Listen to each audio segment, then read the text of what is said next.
Subscribe करें advance study point channel को और बेल आइकन को प्रेस करें और ऑल पर क्लिक कर दें जिससे आने वाली नई वीडियो आप तक सबसे पहले पहुंच सके। So in first video we had discussed about the states of matter. In this video we are going to study about how the states of matter change. कि matter की states कैसे change होती है, what factors are responsible for the change in the state of matter. So today we are going to study about these things. In this video we will study about that. Before I started that, I have two doubts in my comment section regarding the first part. The first doubt was that is the particles of the matter have kinetic energy? So the answer to that question is yes, the particles of the matter have kinetic energy.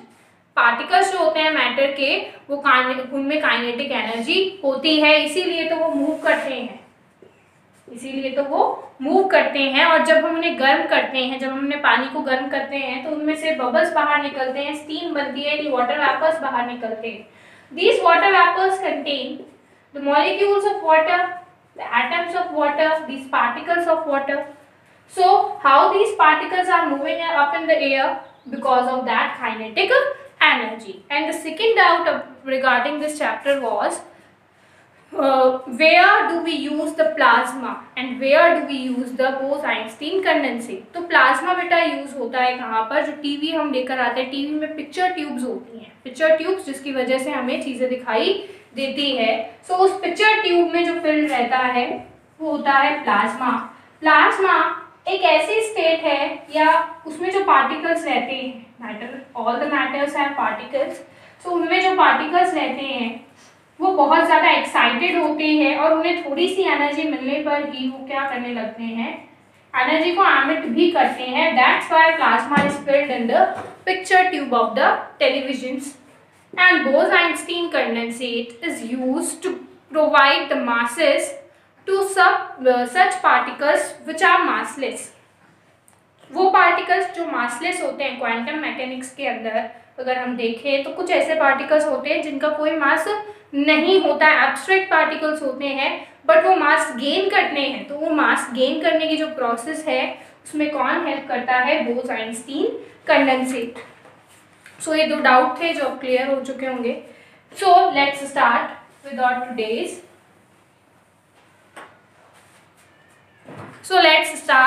Today's topic. Yes, matter can change its state. We had seen. तो आप लोगों ने भी देखा होगा कि जब हम पानी को गर्म करते हैं तो उसमें से क्या निकलती है, भाप. अगर बर्फ को फ्रिज में से निकाल के बाहर रखते हैं तो बर्फ पिघल जाती है. इट मीन्स टेम्परेचर का स्टेट पे इफेक्ट पड़ता है. अब स्टेट पे टेम्परेचर का क्या इफेक्ट पड़ता है? टेम्परेचर के साथ हम दो चीजें कर सकते हैं. टेम्परेचर को इंक्रीज कर सकते हैं, we can increase the temperature, और can decrease the temperature also. So increase करने पे क्या इफेक्ट होगा? यहाँ हम 5 स्टेट की बजाय इन 3 स्टेट पर ही बात करेंगे, सॉलिड, लिक्विड और गैस के ऊपर ही. अगर हम एक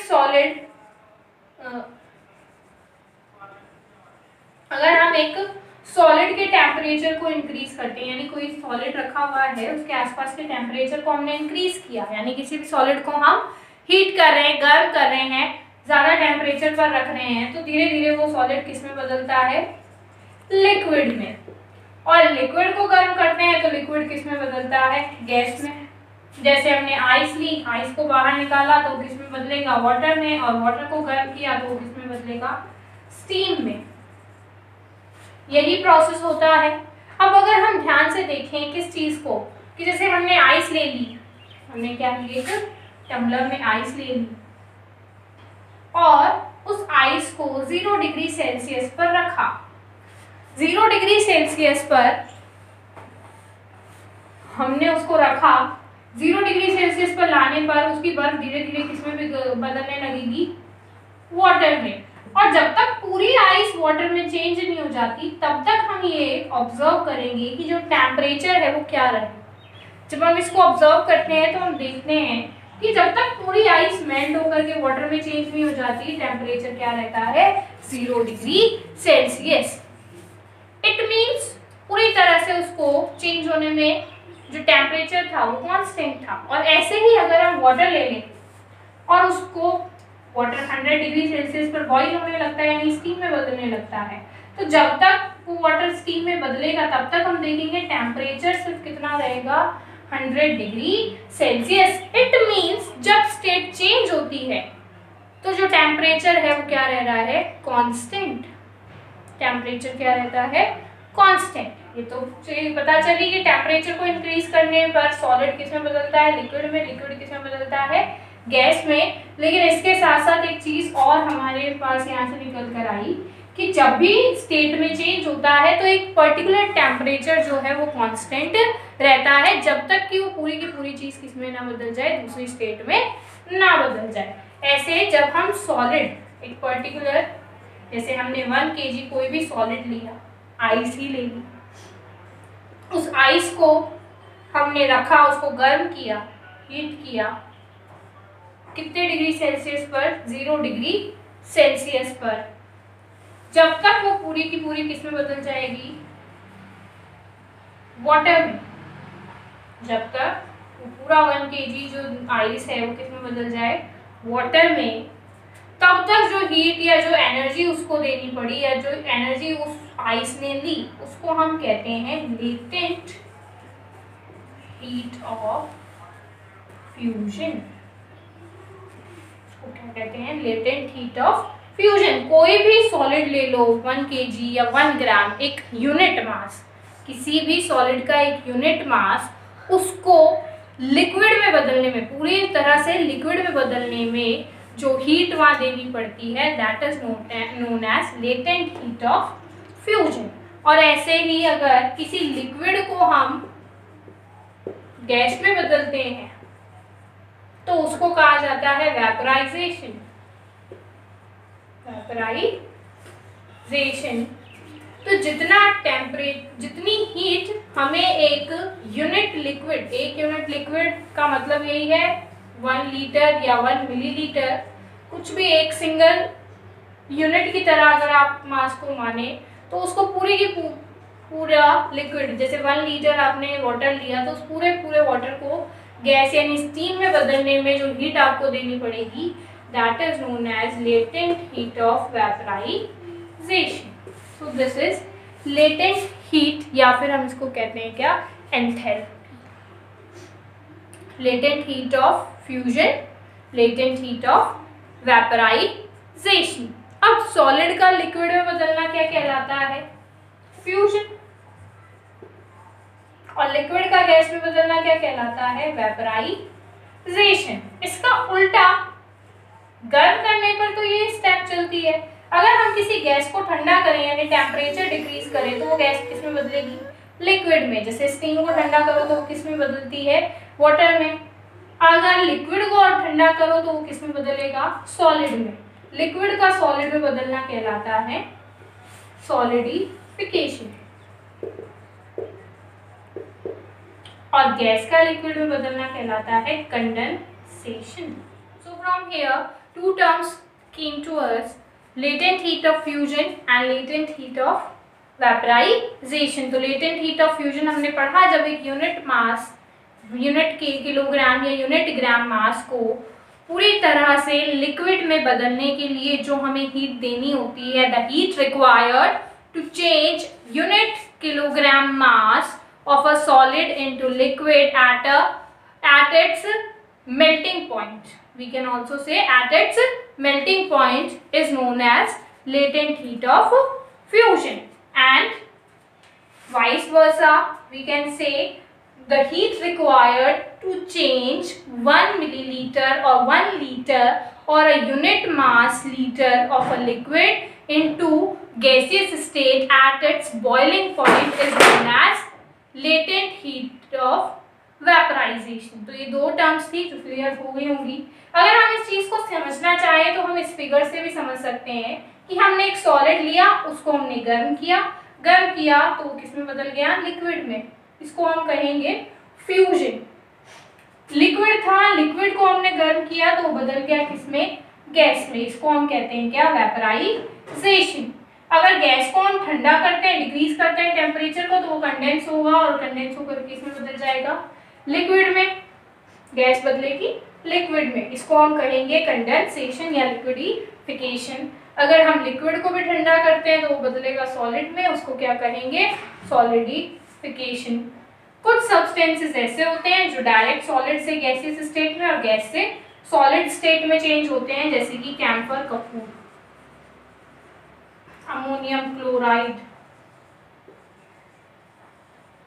ये कुछ ऐसे सब्सटेंसेस हैं जिनको आप गर्म करते हो, सॉलिड स्टेट में होते हैं और गर्म होते वो गैस में बदल जाते हैं, और गैस में होते हैं तो उनको ठंडा करते हो किस में बदलते हैं, सॉलिड में बदलते हैं। ऐसे सब्सटेंसेस को हम कहते हैं सब्लिमेट्स।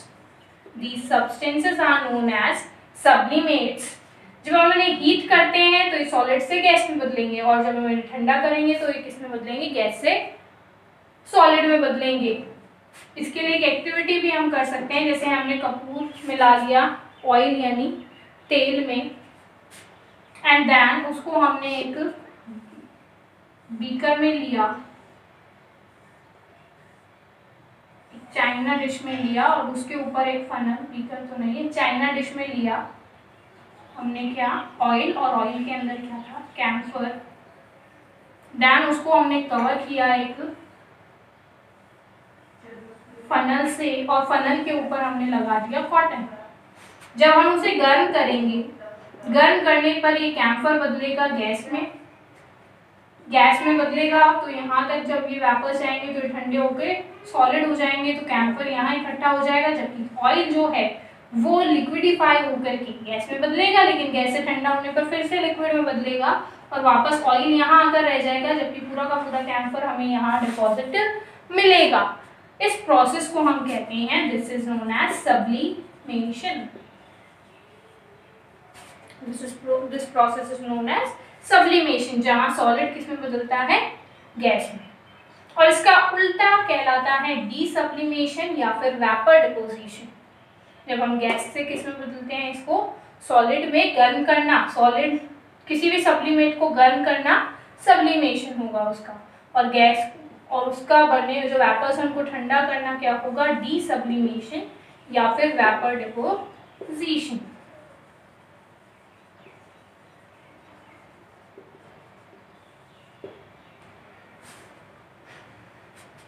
नेक्स्ट थिंग, ये पिक्चर आपको समझ आ गई होगी। नेक्स्ट थिंग, इसके आगे हम बढ़े तो हमारे पास दो टर्म्स आती हैं, इवेपोरेशन और वेपराइजेशन। इवेपोरेशन में भी वाटर वेपर्स बनते हैं और वेपराइजेशन में भी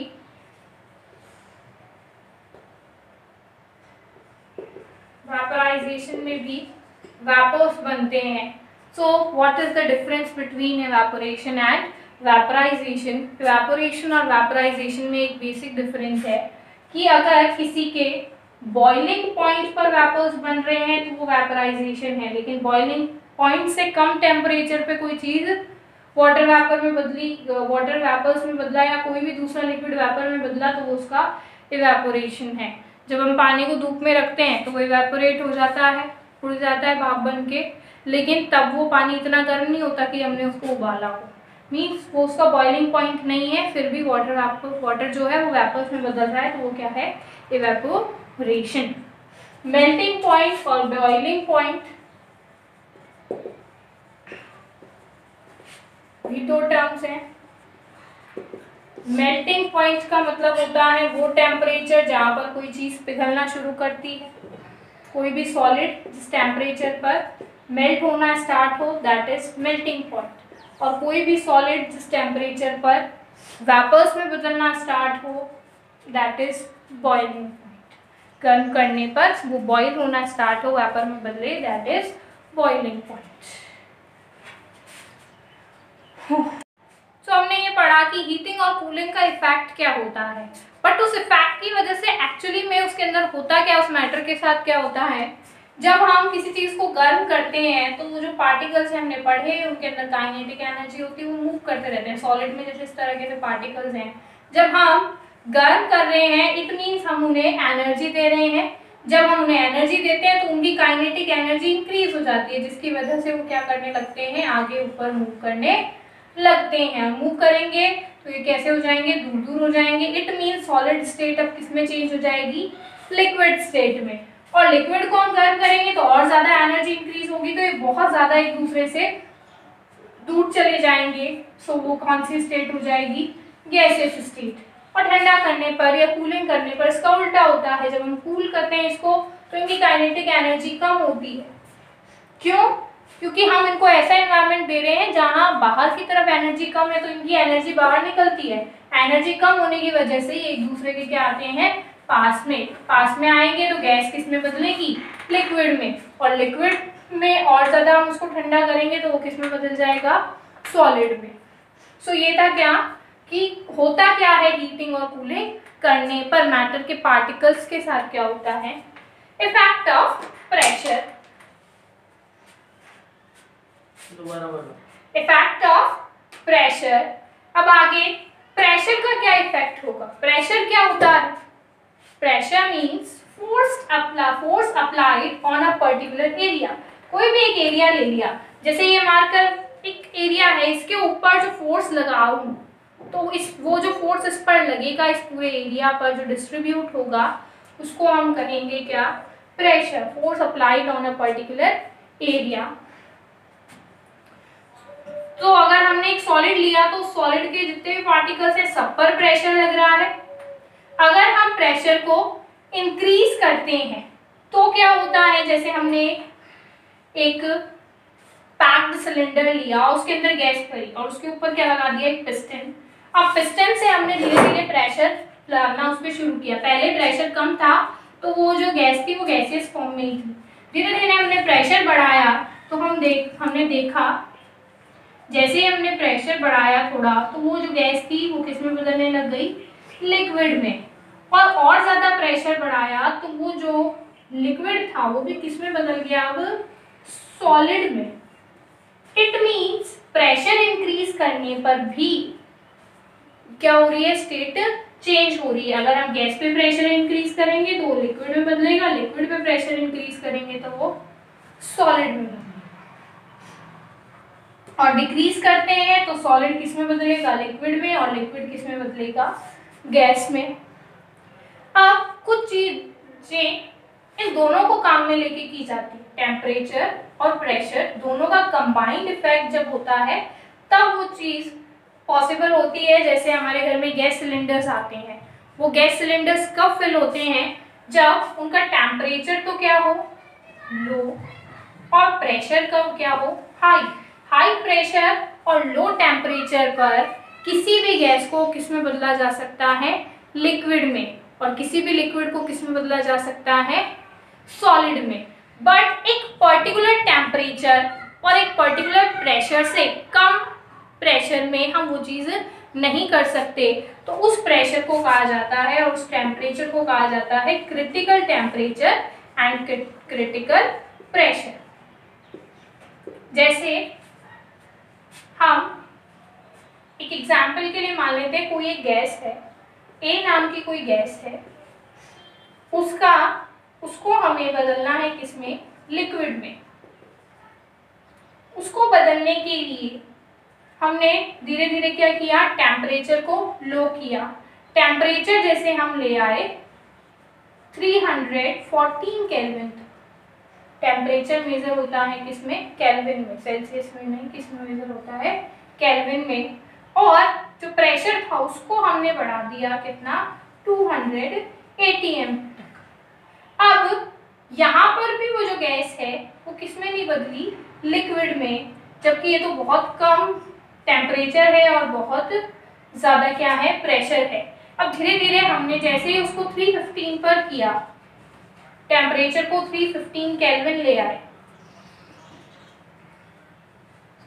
जैसे ही हमने टेम्परेचर को किया क्या, 310 केल्विन, मान लिया 310 केल्विन हमने टेम्परेचर को कर दिया, तो धीरे धीरे वो जो गैस थी वो किस में बदलने लगी, लिक्विड में। इट मीन्स इस टेम्परेचर से कम टेम्परेचर में लिक्विडिफिकेशन नहीं हो सकता गैस का, तो इसको क्या कहा जाएगा, क्रिटिकल टेम्परेचर। ऐसे ही प्रेशर है, जैसे 200 atm पे नहीं हो रहा था, हमने और बढ़ाया 400 atm कर दिया और इस पर लिक्विडिफिकेशन स्टार्ट हो गया, तो इसको क्या कहा जाएगा, क्रिटिकल प्रेशर। और ये फिक्स्ड होते हैं हर एक गैस के लिए, ठीक है। पर्टिकुलर गैस को लिक्विड में बदलने के लिए एक फिक्स टेम्परेचर और एक फिक्स प्रेशर की जरूरत होती है। उससे कम टेम्परेचर और प्रेशर में हम उसको नहीं बदल सकते, उसी को हम कहते हैं क्या, क्रिटिकल टेम्परेचर और क्रिटिकल प्रेशर। अब हम बात कर लेते हैं कुछ डेली लाइफ से रिलेटेड फिनोमेनास के बारे में। जैसे हमने इवेपोरेशन के बारे में भी कुछ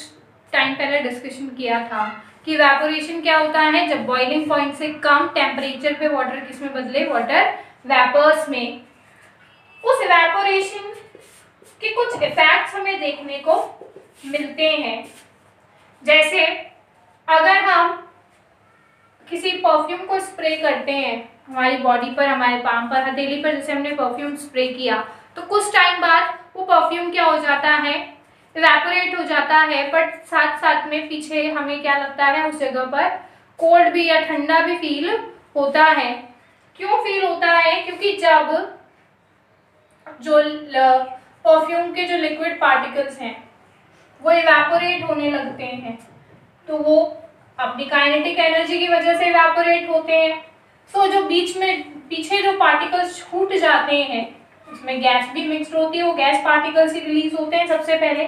सो जो लिक्विड पार्टिकल्स हैं जिसके पास काइनेटिक एनर्जी कम है, वो हमारी बॉडी से काइनेटिक एनर्जी को लेकर के वो भी इवेपोरेट होने लगते हैं। सो हमारी बॉडी से जो हीट है वो कहाँ निकलती है, बाहर। जब हीट रिलीज होगी तो हमारी बॉडी को कैसा फील होता है, ठंडा फील होता है। इसी वजह से जो हम कपड़े सुखाते हैं धूप में, तो वो कपड़ों में से भी जो पानी है, वाटर है, वो वाटर इवेपोरेट हो जाता है। वो भी क्यों होता है, क्योंकि गर्म हवा जब चलती है, गर्मियों में जल्दी सूखते हैं कपड़े, सर्दी में लेट सूखते हैं, बारिश में नहीं सूखते हैं। क्यों नहीं सूखते हैं, क्योंकि गर्म हवा है, तो गर्म हवा के अंदर क्या है, वाटर वेपर्स कम है। जब वो गर्म हवा गुजरेगी हमारे कपड़े के बीच में से, तो वो जो गैस पार्टिकल्स हैं वो अपने साथ साथ किसको ले जाएंगे, वाटर को ले जाएंगे। इसीलिए गर्मियों में जल्दी कपड़े सूखते हैं। इसी वजह से जो कूलर, डेजर्ट कूलर हम चलाते हैं, डेजर्ट कूलर में जब हम पानी डालते हैं, पानी डाल करके चलाते हैं, तो वो भी हमें कूलिंग इफेक्ट क्यों देता है, क्यों, क्योंकि वो गर्म हवा को कैसा कर देता है, ठंडा। गर्म हवा जब उसके बीच में से निकलती है तो वो अपने साथ साथ क्या ले आती है, वाटर वेपर्स। वाटर जो है वो किस में चेंज हो जाता है, वाटर वेपर्स में। तो ये कुछ इफेक्ट्स हैं। अब आपके लिए क्वेश्चन है मेरे पास, why do steam causes more burn than the hot water at the same temperature? इसका आंसर आप मुझे देंगे। Why do steam causes more burn than the hot water at the same temperature? उसी टेम्परेचर पर हम एक गर्म पानी से भरा एक टम्बलर ले लें और उतनी ही स्टीम हो, उसी टेम्परेचर पर बनी हुई स्टीम हो, तो उन दोनों में से ज़्यादा जो अगर हम हाथ पर डालें उनको, तो ज़्यादा किससे जलेगा, हाथ, स्टीम से जलेगा। और ऐसा क्यों होगा, ये तो आंसर मैंने दे दिया, स्टीम से जलेगा, बट ऐसा क्यों होगा, इसका आंसर आप मुझे